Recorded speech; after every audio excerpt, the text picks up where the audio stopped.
साजिरी गुढी अशी भारतात उभवू दे, अर्थ त्या गुढीतला जीवनात येऊ दे.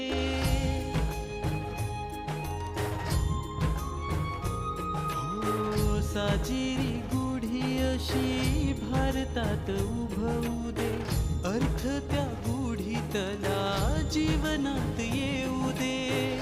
ईशचरणी प्रार्थना हीच आज आळवू, गुढी नभात उंचावू, स्वराष्ट्र शक्ती वाढवू.